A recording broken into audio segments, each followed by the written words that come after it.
Mexico শহরের দক্ষিণের একটি ছোট দ্বীপ রয়েছে যাকে পুতুলের দ্বীপ বলা হয়। দ্বীপটির পেছনে রয়েছে একটি বেদনাদায়ক কাহিনী, যার কারণে এটি কখনো পর্যটন কেন্দ্র হিসেবে গড়ে উঠতে পারেনি।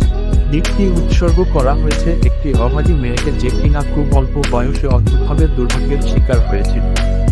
মেক্সিকো শহরের দক্ষিণের হাজার লোকের বাস থাকলেও ওই ছোট্ট দ্বীপটিতে রয়েছে শত শত ভয়ঙ্কর পুতুলের বাস।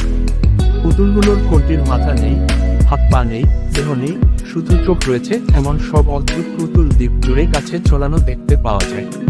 পুতুলগুলো দিনের আলোতে দেখতেই ভয়ঙ্কর, আর রাতের আধারে তো কথাই নেই। কথিত আছে যে অনেক বছর আগে ভাগ্যাহত মেয়েটিকে রহস্যময়ভাবে পানিতে ডুবন্ত অবস্থায় পাওয়া যায় এবং পুতুলগুলো তার আত্মা হতে তৈরি হয়েছে। স্থানীয় লোকজনের মতে পুতুলগুলো হাত পা নাড়ে, এমনকি চোখ খুলে ও বন্ধ করে। অনেক প্রত্যক্ষদর্শীর মতে পুতুলগুলো নিজেদের মধ্যেই ফিসফিস করে কথা বলে। অনেকে নাকি দ্বীপের পাশ দিয়ে নৌকা নিয়ে যাবার সময় দেখেছে পুতুলগুলো তাদের দ্বীপে যাবার জন্য ডাকছে। সত্যি হলো দ্বীপটি আসলেই রহস্যময় ও ভুতুড়ে, যে কারণে সাধারণ দর্শনার্থী এখানে যায় না।